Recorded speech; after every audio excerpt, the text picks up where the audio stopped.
जिन्हें एक बार प्रभु श्री कृष्ण का प्रेम मिल जाए वह कहाँ रह पाता है। उनके मन में तो निरंतर यही उत्साह रहता है कि परमात्मा सदैव हमारे साथ रहें। भक्तों की अवस्था बड़ी ही विचित्र होती है। जीवन में कितना भी दुख मिले घबराते नहीं, बस एक ही लालसा होती है कि भगवान का दर्शन हो जाए। कबीरा सब तन खाइयो चुन चुन खाइयो मांस, मेरे दो नैना मत खाइयो मुझे पिया मिलन की आस। प्रभु के दर्शन की आस में भक्त यही कहता है कि मेरा शरीर भले ही समाप्त हो जाए, पर इन आँखों से प्रभु का दर्शन मिल जाए। पर एक भक्त ऐसे भी हुए जिन्होंने प्रभु की चाह में अपने सुंदर नेत्रों को अपने हाथों से ही फोड़ दिया। कितना विचित्र दृश्य रहा होगा। भगवान अपने भक्तों का यह दर्द कैसे सहन कर पाए होंगे। पर भक्त तो भक्त होते हैं, परमात्मा स्वयं उनके सहायक बन जाते हैं। ऐसा ही एक भक्त का पावन चरित्र है जिनका जन्म दक्षिण भारत के एक छोटे से प्रांत में हुआ। माता पिता बड़े उच्चकालीन ब्राह्मण थे। भक्त राज को अपने परिवार से बड़ी सुंदर शिक्षा प्राप्त हुई। ब्राह्मण कुल से थे तो सदाचार तो उनके जीवन में बसा हुआ था। ऐसे परम भक्त थे। बिल्व मंगल जैसा नाम था वैसे ही उनके दिव्य कर्म थे।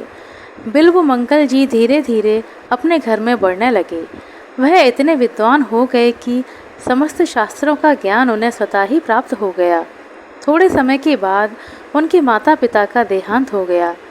अब माता पिता का साया जिसके जीवन से उठ जाता है, उस बालक की स्थिति अनाथों जैसी हो जाती है।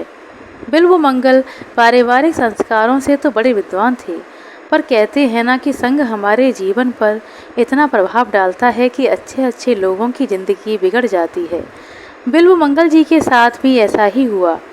उन्हें कुछ खराब लोगों का संगत मिल गया और संग ऐसा खराब मिला कि जो संपूर्ण संस्कारमय जीवन था उस जीवन से ही भ्रष्ट हो गए। माता पिता का देहांत तो हो ही चुका था। अपने खराब दोस्तों की संगत में आकर वह एक वेश्या के प्रेम में पड़ गए और वेश्या का प्रेम उनके दिमाग पर इतना हावी हो गया कि अब तो एक दिन भी उस वेश्या को देखे बिना वह रह नहीं पाते थे।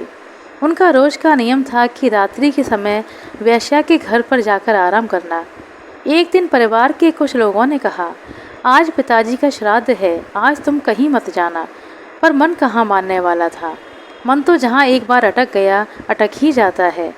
वह विचार करने लगे कि किसी प्रकार जल्दी से श्राद्ध पूरा हो जाए और मैं जल्दी से जाकर अपनी प्रियतमा से मिलूं। घर वालों ने बहुत समझाया, बिल्व मंगल आज का दिन घर पर ही रहना, कहीं नहीं जाना, पर वह मानने को तैयार ही नहीं थे। पिताजी का श्राद्ध पूर्ण हुआ तो तैयार होकर अपनी प्रियतमा के पास जाने लगे। तभी किसी ने कह दिया, कितनी तेज बरसात पड़ रही है और इतना ही अगर गृहस्थ जीवन का शौक है तो अपनी गृहस्थी क्यों नहीं बसा लेते हो। बिल्व मंगल ने उनकी बात सुनी तो क्रोधित होकर कहा, तुम अपने काम से काम रखो, मुझे क्या करना है मुझे पता है। ऐसा कहकर घनघोर बारिश में बिल्व मंगल अपनी प्रियतमा चिंतामणि से मिलने के लिए नदी के उस पार आ गए। अब जैसे ही नदी के इस पार पहुँचे तो देखा कोई केवट तो है नहीं जो उन्हें नाव में बैठाकर उस पार लेकर जाए। बहुत प्रयास किया लेकिन कोई केवट तैयार नहीं हुआ। सभी नाविक कहने लगे, इतनी तेज बारिश में नाव कौन चलाएगा, नाव भी बह जाएगी और नाव को संभालना मुश्किल हो जाएगा, हो सकता है हमारे प्राण निकल जाएं। पर बिल्व मंगल के ऊपर तो जैसे प्रेम की कामुकता सवार थी। वह तो किसी बात को मानने को तैयार ही नहीं थे। बिल्व मंगल नाविकों से कहने लगे, तुम मुझसे जितने चाहो उतने पैसे ले लो, लेकिन मुझे नदी पार करा दो। पर कोई चलने को तैयार नहीं हुआ। तब बिल्व मंगल के मन में विचार आया कि मैं खुद ही चला जाता हूँ। ऐसा सोचकर उन्होंने तीव्र पानी के प्रवाह में छलांग लगा दी और जैसे ही नदी के बीच में पहुँचने लगे उन्हें लगा आज के पानी का प्रभाव बहुत तेज है, बचना मुश्किल है। तभी अचानक से उनके हाथ में किसी मुर्दे का शरीर आ गया। अब रात्रि का घनघोर समय था, उन्हें पता ही नहीं चला। उन्हें लगा कोई लकड़ी मेरे हाथ में आई है। ऐसा सोचकर वह उस पर चढ़कर बैठ गए और धीरे धीरे प्रयास करते करते वह नदी के दूसरे किनारे पर उतर गए। अब तो बड़ी तेजी के साथ उन्होंने अपने कदम चिंतामणि के घर की ओर बढ़ा दिए। आज चिंतामणि निश्चिंत होकर सो रही थी। उसे लगा कि घनघोर बारिश में मुझसे मिलने कौन आएगा। उनके घर का दरवाज़ा बंद था। बिल्व मंगल ने बड़ी जोर से आवाज़ लगाई, पर पानी का प्रवाह इतना तेज था कि बिल्व मंगल की आवाज़ चिंतामणि तक पहुंच नहीं पाई। चिंतामणि निश्चिंत होकर सो रही थी, लेकिन बिल्व मंगल के मन को बिल्कुल भी चैन नहीं था। बिल्व मंगल एक ही प्रयास करते रहे कि किसी भी तरह मेरा चिंतामणि से मिलन हो जाए। उन्होंने घर के अंदर जाने की बहुत कोशिश की, लेकिन सारे प्रयास विफल गए। तभी उन्हें छत की ओर एक रस्सा लटकता दिखाई दिया। अब तो उसे पकड़कर प्रसन्न होकर जल्दी से छत पर चले गए और छत पर जाने के बाद वह घर के नीचे उतरे। घर पर जैसे ही पहुँचे, उन्होंने चिंतामणि को जगा दिया। चिंतामणि ने जैसे ही बिल्व मंगल को देखा तो कहने लगी, अरे मूर्ख, यह तुमने क्या किया है?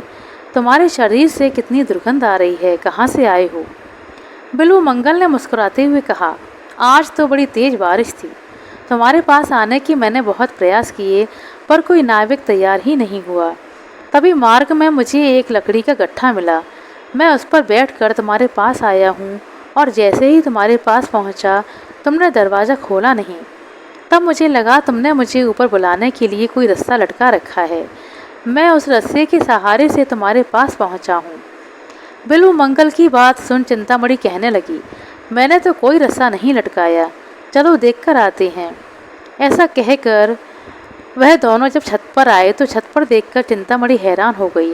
वह रस्सा नहीं था, वह तो एक मोटा मरा हुआ सांप था। उस सांप को देखकर चिंतामणि बिल्व मंगल को धिक्कारते हुए कहने लगी, इस सांप को तुमने रस्सा समझ लिया। आओ अब हम देखकर आए कि तुम किसके सहारे यहाँ पहुँचे हो। घर के बाहर आकर जब चिंतामणि ने देखा तो जिस पर बैठकर बिल्व मंगल चिंतामणि के घर आए थे, वह लकड़ी का गट्ठा भी नहीं था, वह तो एक व्यक्ति का शरीर था जो मृत था। इन दोनों निंदनीय कामों को देखकर चिंतामणि को बिल्व मंगल से बहुत घृणा हो गई। वह बिल्व मंगल को धिक्कारते हुए कहने लगी, हे ब्राह्मण, तुम मेरे शरीर में आसक्त होकर इतने निंदनीय कार्य करने को तैयार हो गए। इस घनघोर रात्रि में जब सारा संसार विश्राम कर रहा है, तुम्हारे मन को आराम नहीं है। मुझ पर जितना तुम आसक्त हो, इससे अगर थोड़ा भी तुम प्रभु श्याम सुंदर पर आसक्त हो जाते तो तुम्हारा कल्याण हो जाता। अपनी प्रियतमा के यह कठोर शब्द सुनकर बिल्व मंगल के अंदर ज्ञान उत्पन्न हो गया, क्योंकि पूर्व संस्कारों का ज्ञान तो अंदर विद्वान ही था, बस उसको जागृत करना था। आज चिंतामणि के कठोर शब्दों ने बिल्व मंगल के ज्ञान को पुनः जागृत कर दिया। बिल्व मंगल हाथ जोड़कर चिंतामणि के पैरों में बैठकर कहने लगी, हे देवी, आज से तुम मेरी गुरु हो। मैं कल ही सब कुछ त्याग कर परमात्मा की खोज में निकल जाऊंगा। चिंतामणि कहने लगी, तुम कहीं जाओ या ना जाओ, लेकिन मैं कल हरिद्वार चली जाऊंगी। ऐसा कहकर दूसरे दिन प्रातःकाल चिंतामणि तो परमात्मा की खोज में हरिद्वार की ओर चली गई, और भक्त बिल्व मंगल प्रभु श्री कृष्ण की खोज में भारत के महान संत सोमगिरी के पास आ गए। 1 वर्ष अपने गुरुजी के पास रहकर उन्होंने सच्चे भाव से अपने गुरुदेव की सेवा की। उनके पूज्य गुरुदेव ने उन्हें श्री कृष्ण तत्व के बारे में समझाया। अब तो उन्हें श्री कृष्ण से इतना प्रेम हो गया कि उन्होंने गुरुजी से आज्ञा लेकर कहा, हे गुरुदेव, मैं आपकी आज्ञा से वृंदावन की ओर जाना चाहता हूँ। अब बाकी जीवन वहीं व्यतीत करूँगा। गुरुदेव ने आज्ञा दे दी। भक्त बिल्व मंगल परमात्मा का सिमरन करते करते वृंदावन की ओर जाने लगी। तभी मार्ग में एक विचित्र घटना हुई। भक्तराज किसी कुएं पर पानी पीने गए।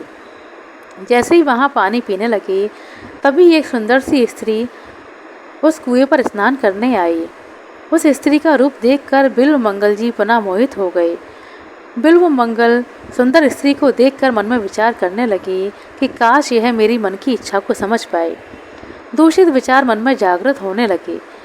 वह स्त्री कुएं पर आई और उसने स्नान किया। स्नान करके वह अपने घर जाने लगी तो बिल्व मंगल उसके पीछे हो लिए।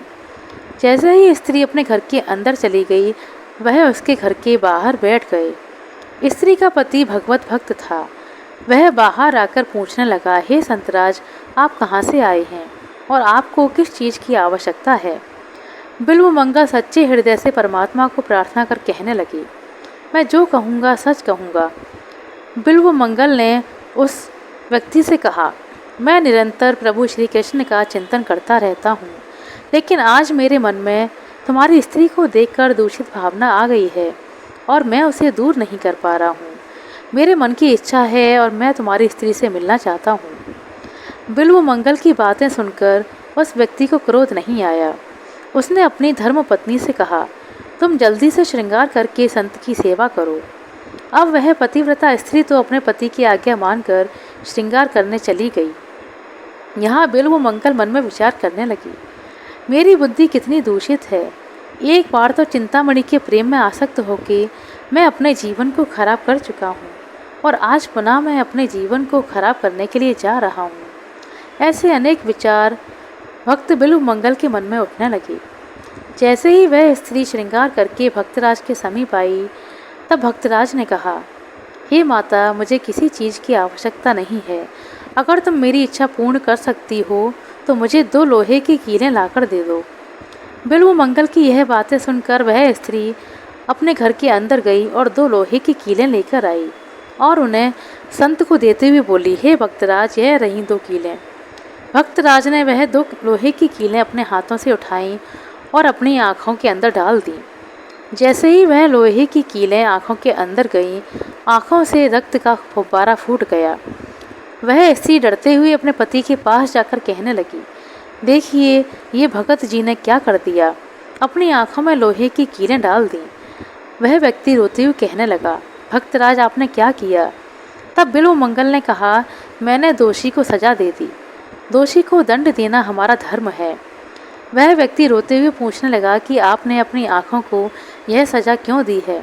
तो बिल्व मंगल ने रोते हुए कहा, इन आँखों का धर्म था परमात्मा को देखना, प्रभु श्री कृष्ण की चाह रखना, पर इन दोनों आँखों ने संसार पर आसक्त होकर मेरे जीवन को बर्बाद कर दिया। इसलिए मैंने विचार किया, ना यह आँखें रहेंगी और ना ही किसी वस्तु को देखकर मेरे मन में कोई इच्छा जागृत होगी। ऐसा सोचकर मैंने इन आँखों को ही फोड़ दिया।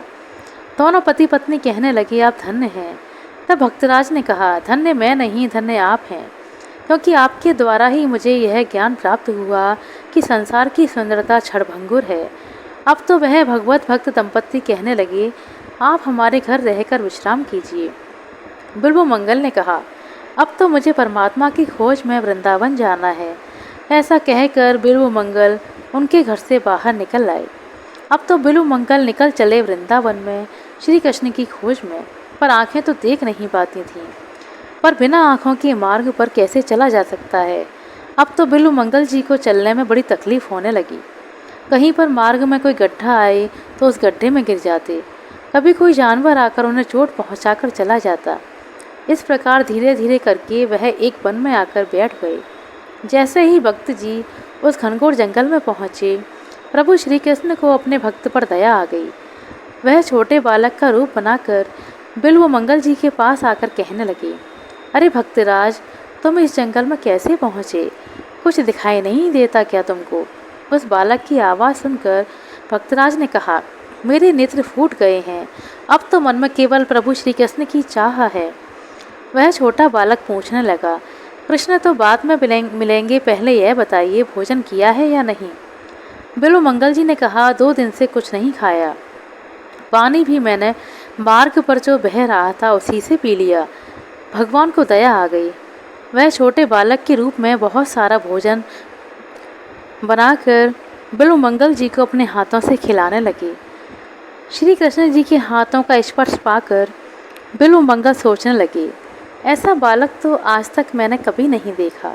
कितना सुकोमल है और कितनी मधुर बातें करता है। बिल्व मंगल ने पूछा, कहाँ रहते हो?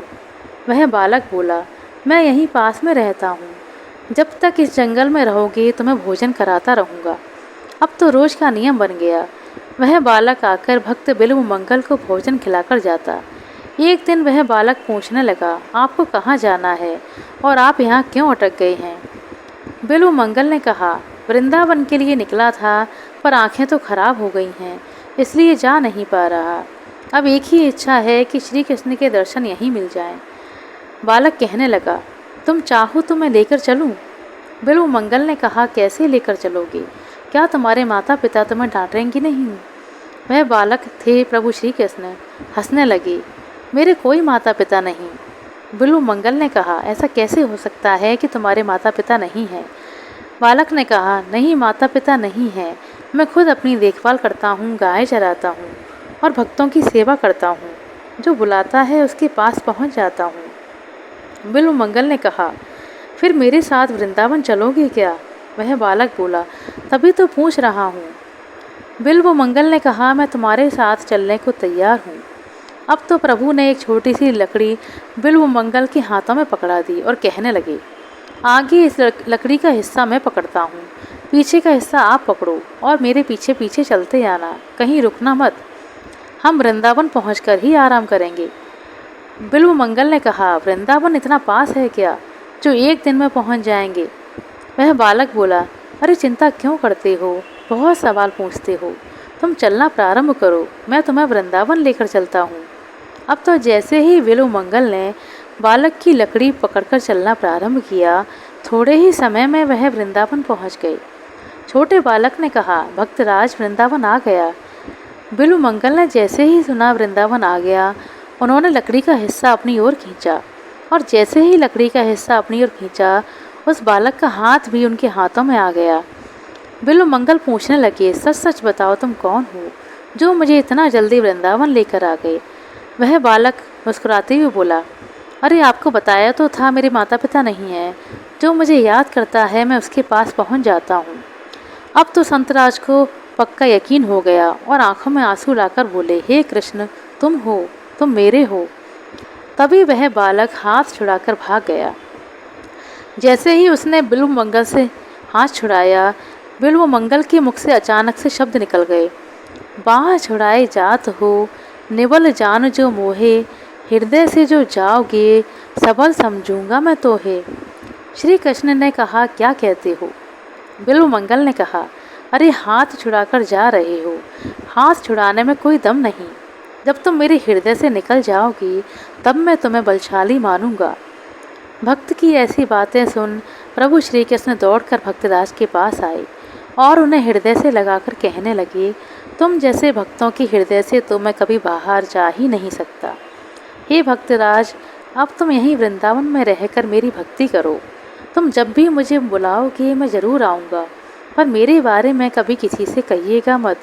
और भक्तराज, एक बात और है, तुम्हारे भोजन का प्रबंध मैं खुद ही करके जाऊँगा। ऐसा कहकर प्रभु अदृश्य हो गए। अब तो बिल्व मंगल वृंदावन में रहकर प्रभु के नाम का सुमिरन करने लगे। बहुत समय के बाद चिंतामणि को खबर मिली कि बिल्व मंगल जी को प्रभु श्री कृष्ण के दर्शन हुए हैं। यह बातें सुनकर वह भक्तराज से मिलने आई और जैसे ही उसने भक्तराज को आवाज़ दी, भक्तराज दौड़कर चिंतामणि के पैरों में गिर गए। कहने लगे, चिंतामणि, तुम ही मेरी गुरु हो, तुम्हारे उपदेश से ही तो मुझे प्रभु की प्राप्ति हुई है। ऐसा कहे भक्तराज ने चिंतामणि को आसन पर बिठाया और खुद नीचे बैठ गए। चिंतामणि कहने लगी, तुमने अपनी आंखें क्यों फोड़ डालीं? बिल्व मंगल ने सारी बात कह सुनाई। चिंतामणि की आंखों में आंसू आ गए। वह कहने लगी, अब तुम्हारे भोजन की व्यवस्था कौन करता है? भक्तराज ने कहा, यह बात मैं तुम्हें नहीं बता सकता, पर इतना कह सकता हूँ कि प्रभु आकर मुझे भोजन कराकर जाते हैं। अब इस प्रकार की बातें चल रही थीं कि एक छोटा बालक अपने हाथों में भोजन लिए भक्तराज के पास आया और कहने लगा, लीजिए भक्तराज, भोजन कीजिए। आज बिल्व मंगल कहने लगे, मैं अकेला नहीं हूँ, मेरे गुरु मेरे पास आए हैं और इनके भोजन की व्यवस्था भी कर दो। यह बालक कहने लगा, मेरा नियम है, जितना निकालता हूँ उतना ही लाता हूँ। भक्तराज कहने लगे, चिंतामणि, इस भोजन को स्वीकार करो। चिंतामणि कहने लगी, जो प्रभु तुम्हारे लिए भोजन लेकर आए हैं, जब वह मेरे लिए लाएंगे तभी मैं भोजन करूंगी। अब प्रभु श्री कृष्ण जो छोटे बालक के रूप में बिल्व मंगल के लिए भोजन लेकर आए थे, वह दोनों भक्तों को देख मुस्कुराते हुए कहने लगे, तुम दोनों बहुत जिद्दी हो। मैं कह रहा हूँ कि दूसरा भोजन नहीं ला सकता, तब भी नहीं मान रहे। बिल्व मंगल ने मुस्कुराते हुए कहा, तुम्हारे लिए क्या संभव है प्रभु, जल्दी से गुरु जी के लिए भोजन लेकर आओ। अब तो श्री कृष्ण भक्त का आदेश मान और अधिक खाना लेकर भक्तों के समक्ष उपस्थित हुए। भक्तराज कहने लगे, चिंतामणि, यह जो भोजन लेकर आया हूँ ना, यह जो भोजन लेकर आया है ना, यही प्रभु श्री कृष्ण है। बिल्व मंगल की बातें सुनकर चिंतामणि रोते हुए उस बालक को पकड़ते हुए बोली, हे कृष्ण, एक बार मुझे उस रूप के दर्शन करा दो जिस रूप के दर्शन करने के बाद जन्म मरण का चक्कर समाप्त हो जाता है। अपने भक्त का विशेष आग्रह मान प्रभु अपने असली रूप में आ गए। अब तो दोनों भक्तों ने बड़े भाव से प्रभु के दर्शन किए। दर्शन पाकर वह दोनों धन्य हो गए।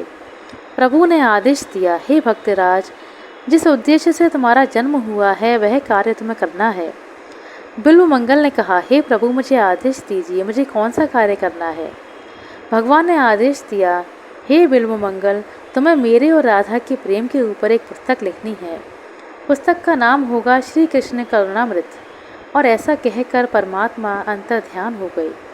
बिल्व मंगल ने उस शास्त्र को लिखना प्रारंभ किया और जैसे ही शास्त्र लिखा गया, बिल्व मंगल जी विचार करने लगे, पहले किसकी वंदना की जाए। मन में विचार उठा कि पहले तो गुरुदेव की वंदना की जाती है, मेरी गुरुदेव तो चिंतामणि हैं। ऐसा सोचकर उन्होंने शास्त्र में जो पहला मंत्र लिखा, उस मंत्र का पहला पद था, जयंती चिंतामणि।